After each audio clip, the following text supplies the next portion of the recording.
Everyone, আসসালামু আলাইকুম। কেমন আছো সবাই? আশা করছি সবাই ভালো আছো। তো আজকে একটা নতুন ব্লগ নিয়ে চলে আসলাম। তো খাসির কোরমা রান্না করা হবে। তো খাসির মাংস এখানে 1 কেজির থেকে একটু বেশি আছে। তো খাসির মাংসের কোরমাটা শেয়ার করব আর পোলাও রান্না শেয়ার করব তোমাদের সাথে। তো দেখতে থাকো, আশা করি ভিডিওটি ভালো লাগবে। তো খাসির মাংসটা এখন মাখিয়ে নিব। 2 চা চামচ আদা বাটা রসুন বাটা দিয়ে দিলাম। এখন 1.5 চা চামচ আদা বাটা দিয়ে দিচ্ছি। তারপর দিয়ে দিচ্ছি জিরা ধনিয়ার গুঁড়া। তারপর দিয়ে দিচ্ছি লবণ স্বাদ অনুযায়ী দিয়ে এখন মাখিয়ে নিব মাংসটাকে বেশ ভালোভাবে। তো খাসির কোরমা রান্না করলে কিন্তু খেতে অনেক ভালো লাগে। খাসির কোরমাটা খুবই মজাদার হয়েছিল, তাই ভাবলাম সবার সাথে শেয়ার করি। ঘরোয়াভাবেই কিন্তু এই খাসির মাংসটা রান্না করা হচ্ছে, এখানে কোনো প্যাকেট মশলা ইউজ করা হবে না। তো খাসির মাংসটাকে বেশ ভালোভাবে মাখিয়ে এখন তেল দিয়ে দিচ্ছি, সয়াবিন তেল পরিমাণ মতন দিয়ে দিলাম। তো দিয়ে ভালো করে মাংসটাকে মাখিয়ে নিচ্ছি হাত দিয়ে। তো মাংসটা আমার মাখানো হয়ে গেছে। এখন চুলায় বসিয়ে দিলাম, কাঁচামরিচ দিয়ে দিলাম ফালি করে কেটে। তারপর দিয়ে দিচ্ছি তেজপাতা, দারচিনি, এলাচ দিয়ে এখন মাংসটাকে বেশ ভালোভাবে নেড়ে চেড়ে দিব। মাংসটাকে এখন রান্না করে নিব, একটা ঢাকা দিয়ে দিব। মাংসটাকে রান্না করে নিব, কিছুক্ষণ পর মাংসটাকে নেড়ে দিব। তো কিছুক্ষণ পর মাংসটা নেড়ে দিতে হবে, তাহলে মাংসটা সুন্দরভাবে পারফেক্টভাবে সিদ্ধ হবে। তো মাংসটাকে বেশ ভালোভাবে কষিয়ে নিব। তো মাংসটা যখন মোটামুটি কষানো হয়ে আসবে তখন এর মধ্যে বাদাম আর পোস্তদানা বেটে নিয়েছি, সেই বাদাম আর পোস্তদানা বাটা দিয়ে দিচ্ছি। তো ঘরোয়াভাবেই কিন্তু এই খাসির কোরমাটা রান্না করেছি, খেতে আলহামদুলিল্লাহ অনেক ভালো হয়েছে। তো যারা এভাবে একবার ট্রাই করে দেখতে পারেন, খাসির কোরমাটা খেতে অনেক ভালো হয়। এখন ঢাকা দিয়ে দিলাম। তো কিছুক্ষণ পরে মোটামুটি কষানো মাংসটা সিদ্ধ হয়ে আসলে মোটামুটি এখানে দিয়ে দিচ্ছি আমি দুধ, গরুর দুধ দিয়ে দিয়েছি। তারপর দিয়ে দিচ্ছি পেঁয়াজের বেরেস্তা দিয়ে মাংসটাকে নেড়ে চেড়ে দিচ্ছি। এইভাবে মাংসটা রান্না করলে খাসির কোরমাটা খেতে অনেক ভালো হয়। তো নেড়ে চেড়ে দিলাম। এখন সামান্য কিছু পরিমাণ পানি দিয়ে দিচ্ছি, ঝোল আর কি, ঝোল দিয়ে দিলাম। তো দিয়ে মাংসটাকে নেড়ে চেড়ে দিব। আর এই সময় কিন্তু ঝোলটা অনেকটা আঠালো হয়ে আসে, একটু ঘন ঘন নেড়ে দিতে হবে, না হলে আবার লেগে যাবে। তো এই তো মাংসটা নেড়ে চেড়ে দিলাম। আর এই তো আমার খাসির কোরমাটা প্রায় রান্না হয়ে আসছে। আর এই তো খাসির কোরমা রান্না কমপ্লিট হয়ে গেল। তো খাসির কোরমাটা রান্না হয়ে গেছে, এখন পোলাওটা রান্না করে নিব। পেঁয়াজটা দিয়ে দিলাম ভাজার জন্য। তো পোলাও রান্না করে নিব। খাসির মাংস পোলাও দিয়ে খেতে অনেক ভালো লাগে। তো পেঁয়াজটাকে লাল লাল করে ভেজে নিতে হবে, পেঁয়াজের বেরেস্তা করে নেব লাল লাল করে। পেঁয়াজের বেরেস্তা না হওয়া পর্যন্ত লাল লাল করে ভেজে নেব। তারপর আমি এখান থেকে পেঁয়াজের বেরেস্তা তুলে নিচ্ছি। তো কিছুটা তুলে নিব আর কিছুটা হাঁড়িতে থাকবে।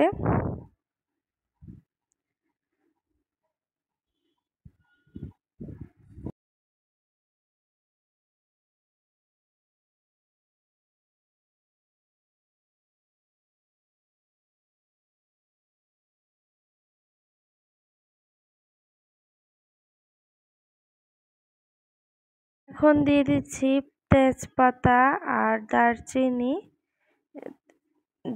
এলাচ দিয়ে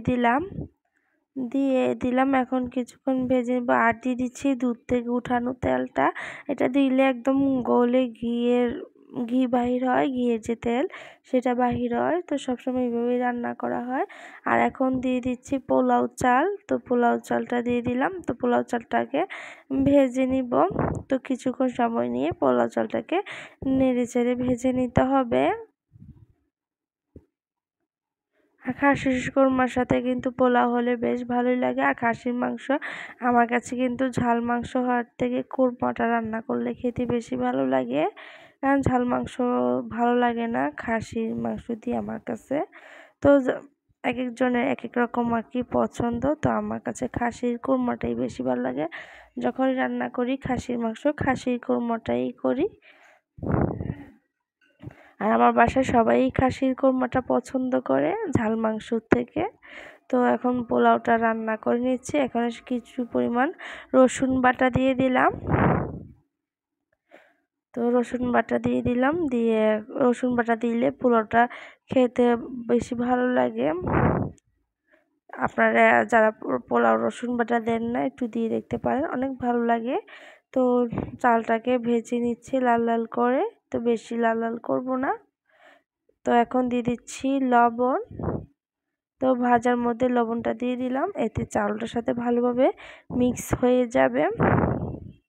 এখন দিয়ে দিব কাঁচামরিচ। তো আস্ত কাঁচামরিচ দিয়ে দিচ্ছি, যেহেতু আমার ছোট বাচ্চা আছে, ফালি করে কেটে দিলে ঝাল বাহির হয়, সেটা খেতে পারে না। তো আস্ত কাঁচামরিচ দিয়ে দিলাম, দিয়ে আবারও নেড়েচেড়ে ভেজে নিচ্ছি চালটাকে।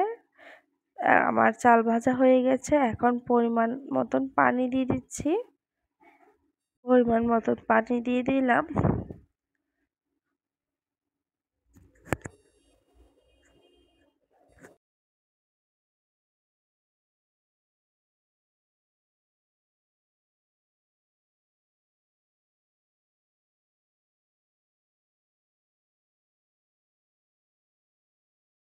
পোলাও পানি দিয়ে এখন ঢাকা দিয়ে দেব।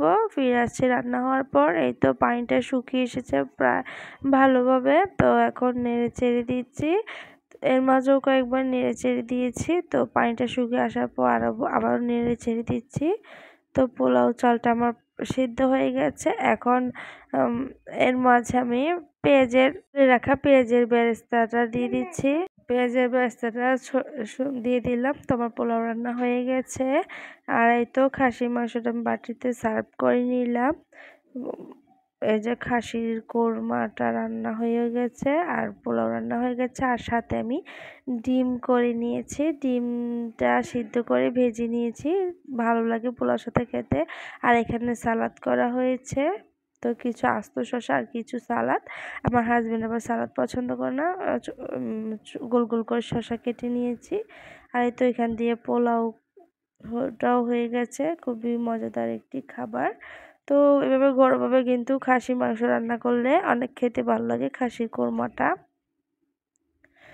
এই তো আমার এই ছিল রান্না বান্না।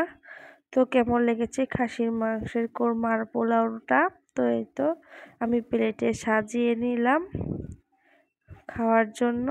এই তো লেবু, ডিম, শসা, সালাদ, আর এই তো খাসির মাংস নিয়ে নিলাম। তো কেমন লেগেছে আজকের ভিডিওটি বন্ধুরা কমেন্ট করে জানিও। তো আজকে এই ভিডিও এই পর্যন্তই। সবাই ভালো থাকে, সুস্থ থাকে। আল্লাহ হাফেজ।